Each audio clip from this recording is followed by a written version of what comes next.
നമസ്കാരം. ഉപനിഷത്ത് സെഷനിലേക്ക് വീണ്ടും ഏവർക്കും സ്വാഗതം. നമുക്ക് ആദ്യം മെഡിറ്റേഷൻ ചെയ്യാം. കണ്ണുകൾ അടച്ച് ശാന്തമായിരിക്കും. ഭൂമി മാതാവിനോടും സർവചരാചരങ്ങളോടും അന്തരീക്ഷത്തോടും കൃതജ്ഞത രേഖപ്പെടുത്തും. ഭൂമി മാതാവിൽ നിന്നുമുള്ള ഹീലിംഗ് എനർജി കാലുകളിലൂടെ പ്രവേശിച്ച് ശരീരം മുഴുവൻ വ്യാപിക്കുന്നതായി, ശരീരത്തിലെ എല്ലാ ഭാഗങ്ങളെയും എല്ലാ കോശങ്ങളെയും റിലാക്സ് ചെയ്യാൻ സഹായിക്കുന്നതായും അനുഭവിക്കും.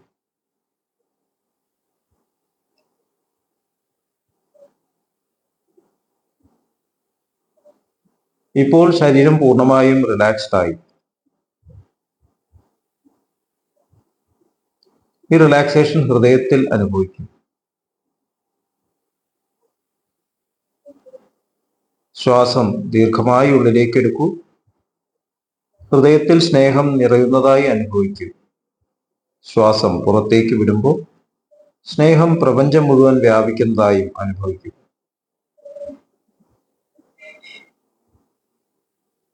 ഹൃദയത്തിൽ കുടികൊള്ളുന്ന സ്നേഹത്തിന്റെ സ്രോതസ്സിൽ നിന്നും ഉദ്ഭവിക്കുന്ന ദിവ്യപ്രകാശം മനസ്സിനെ ആകർഷിക്കുന്നതായി അനുഭവിക്കും. ആ ദിവ്യപ്രകാശത്തിൽ ധ്യാനം ആരംഭിക്കും.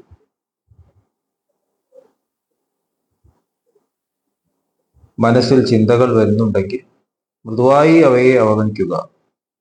ദിവ്യപ്രകാശത്തിൽ ധ്യാനം തുടരുക. Please start meditation.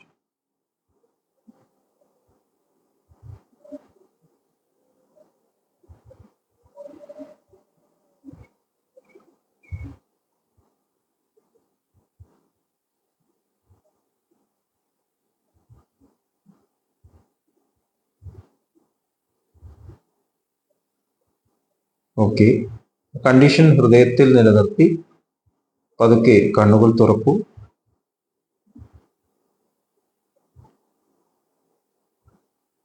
എല്ലാവരെയും ഹാർദമായി ഹാർട്ട്ഫുൾനെസ് സഹജമാർഗ് മെഡിറ്റേഷൻ സിസ്റ്റത്തിലേക്ക് സ്വാഗതം ചെയ്യും. എങ്ങനെ ജോയിൻ ചെയ്യാം എന്നത് ഡിസ്ക്രിപ്ഷൻ ബോക്സിൽ കൊടുത്തിട്ടുണ്ട്.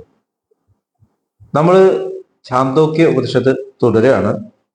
ഛാന്തോക്യ ഉപനിഷത്തിലെ 5-ാമത്തെ അധ്യായം ഇന്ന് സ്റ്റാർട്ട് ചെയ്യാണ്.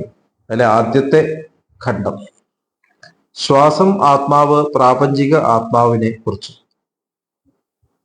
5 ശാരീരിക പ്രവൃത്തികളെ കുറിച്ചും ശ്വാസത്തിന്റെയും മഹത്വത്തെ കുറിച്ചും. ഇതാണ് ആദ്യത്തെ ഖണ്ഡം. 1-ാമത്തെ ശ്ലോകം. ഓം യോ ഹ വൈ ജ്യേഷ്ഠം ച ശ്രേഷ്ഠം ച വേദ ജ്യേഷ്ഠശ്ച ഹ വൈ ശ്രേഷ്ഠശ്ച ഭവാതി പ്രാണോ വാവ ജ്യേഷ്ഠശ്ച ശ്രേഷ്ഠശ്ച. ഓം ശരിക്കും ഏറ്റവും പ്രധാനവും ശ്രേഷ്ഠവും, ഏറ്റവും പ്രധാനവും ശ്രേഷ്ഠവും ആകുന്നു. ശ്വാസം തീർച്ചയായും ഏറ്റവും പ്രധാനവും ശ്രേഷ്ഠവുമാണ്. 2-ാമത്തെ ശ്ലോകം. യോ ഹ വൈ വസിഷ്ഠം വേദ വസിഷ്ഠോ ഹ സ്വാനാം ഭവതി വാഗ്വാവ വസിഷ്ഠ. ശരിക്കും ഏറ്റവും മഹത്തരം അറിയുന്നവൻ അദ്ദേഹത്തിന്റെ കൂട്ടത്തിൽ മഹത്തരമാകുന്നു. വാക്ക് ഏറ്റവും മഹത്തരമാണ്. യോ ഹ വൈ പ്രതിഷ്ഠാം വേദ പ്രതിഹ തിഷ്ടത്യസ്മിൻശ്ച ലോകേ പുഷ്മിശ്ച ചക്ഷുർവാവ പ്രതിഷ്ഠ. ശരിക്കും ദൃഢമായ അധിഷ്ഠാനം അറിയുന്നവന് ഈ ലോകത്തിലും മറ്റു ലോകങ്ങളിൽ ശക്തമായ അധിഷ്ഠാനം ഉണ്ടാകുന്നു. കണ്ണ് ശരിക്കും ഒരു ശക്തമായ അധിഷ്ഠാനം ആണ്. 4-ാമത്തെ ശ്ലോകം. യോ ഹ വൈ സമ്പദേ വേദ സംഹാസ്മൈ കാമാഹ പദ്യന്തേ ദേവാശ്ച മാനുഷാശ്ച ശ്രോത്രം വാവ സമ്പത്ത്. ശരിക്കും നേട്ടത്തെക്കുറിച്ച് അറിയുന്നവൻ അവന് ആഗ്രഹങ്ങൾ നേടുന്നു. മാനുഷികവും ദൈവികവുമായ ചെവി ശരിക്കും ആണ് നേട്ടം. യോഹവ ആയതനം വേദായന്മഹ സ്വാനാം ഭവതി മനോഹവ ആയതനം. ശരിക്കും വാസസ്ഥാനം അറിയുന്നവൻ അവന്റെ സ്വന്തം ജനങ്ങളുടെ വാസസ്ഥാനം ആകും. മനസ്സ് തന്നെയാണ് വാസസ്ഥാനം. അഥഹ പ്രാണ അഹം ശ്രേയസി യൂതിരേഹം ശ്രേയാൻ സ്യാഹം ശ്രേയാൻ സ്മേതി. ശരിക്കും പ്രാണന്മാർ പരസ്പരം മഹത്വത്തെക്കുറിച്ച് തർക്കിച്ചു. ഞാൻ ആണ് മഹാൻ, ഞാനാണ് മഹാൻ. ഏഴാമത്തെ ശ്ലോകം. തേഹ പ്രാണാഹ പ്രജാപതി പിതരമേത്യോർഭഗവൻഗോഹോ ന ശ്രേഷ്ഠ ഇതി താൻഹോവാച യസ്മിൻവ ഉക്രാന്തേ ശരീരം പ്രാപിഷ്ടതരമിവ ദൃശ്യേത സവഹ ശ്രേഷ്ഠ ഇതി. പഞ്ചപ്രാണന്മാർ പിതാവായ പ്രജാപതിയുടെ അടുത്ത് ചെന്നിട്ട് പറഞ്ഞു, പിതാവേ, ഞങ്ങളിൽ ആരാണ് ഏറ്റവും മഹാൻ? അദ്ദേഹം പറഞ്ഞു, ആര് പോയതിനു ശേഷമാണോ ശരീരം ഇല്ലാതാകുന്നത് അവനാണ് ഏറ്റവും ശ്രേഷ്ഠൻ. എട്ടാമത്തെ ശ്ലോകം. സാഹ വാകുചക്രാമ സാ സംവത്സരം പ്രേഷ്യ പര്യോത്വാവോച കഥമശവർത്തർത്തെ മജ്ജീവിതുമഹി യഥാകാല അവദന്ത പ്രാണന്ത പ്രാണേന വശ്യന്ത ചക്ഷുഷാ ശൃണ്വന്ത ശ്രോത്രേണ ധ്യായന്തോ മനസേവമിതി പ്രവിശേഷ വാക്ക് മാറി നിന്നു. ഒരു വർഷത്തിനു ശേഷം തിരിച്ചു വന്ന് ചോദിച്ചു, ഞാനില്ലാത്ത നിങ്ങൾക്ക് ജീവിക്കാനാകയോ? മൂകൻ സംസാരിക്കാതെ പക്ഷേ ശ്വസിക്കുന്നുണ്ട്. ശ്വാസത്തിന് ഒപ്പം കാഴ്ച, കണ്ണിന്റെ ഒപ്പം ശ്രവണം, ചെവിയോടൊപ്പം ചിന്ത, മനസ്സിനോടൊപ്പം എല്ലാം ഉണ്ട്. വാക്ക് തിരിച്ചു വന്നു. ചക്ഷുർഹോച്ചക്രാമ തത്സംവത്സരം പ്രോഷ്യ പര്യേത്യോവാച കഥമശക്തർത്തെ മജ്ജീവിതുമിതി യഥാന്ത അപശ്യന്ത പ്രാണന്ത പ്രാണേന വദന്തോ വാച ശൃണ്വന്ത ശ്രോത്രേണ ധ്യായന്തോ മനസമിതി പ്രവിവേശ ചക്ഷു. കണ്ണു മാറി നിന്നു. ഒരു വർഷം മാറി നിന്നതിനു ശേഷം തിരിച്ചു വന്നു. പറഞ്ഞു, ഞാനില്ലാതെ എങ്ങനെയാണ് നിങ്ങൾ ജീവിച്ചത്? അവർ അന്ധൻ കാണാത്തത് പോലെ. പക്ഷേ ശ്വസിക്കുക എന്നത് ശ്വാസത്തിനോ ഒപ്പം, സംസാരിക്കുന്നത് വാക്കിനൊപ്പം, ചിന്തിക്കുന്നത് മനസ്സിനോടൊപ്പം. അങ്ങനെ കണ്ണും തിരിച്ചു വന്നു. ശ്രോത്രം ഹോച്ചക്രാമ തത്സംവത്സരം പ്രോഷ്യ പ്രത്യേത്യോവാച കഥമശകത്തർത്തെ മജ്ജീവിതുമിതി യഥാ ബധിര അശ്രുണ്വന്ത പ്രാണന്ത പ്രാണേന വദന്തോ വാച പശ്യന്തശ്ചക്ഷുഷാ ധ്യായന്തോ മനസൈവിമിതി പ്രവിവേശ ശ്രോത്രം. ചെവി മാറി നിന്നു. ഒരു വർഷത്തിനു ശേഷം തിരിച്ചു വന്നു. പറഞ്ഞു, ഞാനില്ലാതെ നിങ്ങൾ എങ്ങനെയാണ് ജീവിച്ചത്? ബധിരൻ കേൾക്കാതെ പക്ഷേ ശ്വസിക്കൽ ശ്വാസത്തിനോടൊപ്പം, സംസാരിക്കുന്നത് വാക്കിനോടൊപ്പം, കാഴ്ച കണ്ണിനോടൊപ്പം, ചിന്ത മനസ്സിനോടൊപ്പം. അങ്ങനെ ചെവിയും തിരിച്ചു വന്നു. മനോഹോച്ചക്രാമ തത്സംവത്സരം പ്രോഷ്യ പര്യേത്തോവാച കഥമശകർത്തർത്തെ മജ്ജീവിതുമിതി യഥാ ബാല അമനസ പ്രാണന്ത പ്രാണേന വദന്തോ വാച പശ്യന്തശ്ചക്ഷുഷ ശൃണ്വന്ത ശ്രോത്രേണമിതി പ്രവിവേശ മനസ്സ് മാറി നിന്നു. ഒരു വർഷത്തിനു ശേഷം തിരിച്ചു വന്നു. പറഞ്ഞു, ഞാനില്ലാതെ നിങ്ങൾ എങ്ങനെയാണ് ജീവിച്ചത്? മനസ്സില്ലാത്ത മാനസിക വൈകല്യമുള്ളവൻ. പക്ഷേ ശ്വസിക്കൽ ശ്വാസത്തിനോടൊപ്പം, സംസാരിക്കൽ വാക്കിനോടൊപ്പം, കാഴ്ച കണ്ണിനോടൊപ്പം, കേൾവി ചെവിയോടൊപ്പം. അങ്ങനെ മനസ്സ് തിരിച്ചു വന്നു. അഥ പ്രാണ ഉച്ചിക്രമിംഷത്സ യഥാ സുഹൃയ ശംവീശശങ്കപൂംസം ഖിദേദേവമിതാരാം പ്രാണാൻ സമഖിദത്തം ദ്യമിസമേയോജു ഭഗന്തോധി ത്വം ന ശ്രേഷ്ഠോസി മോത്ക്രമീതി ദിതി.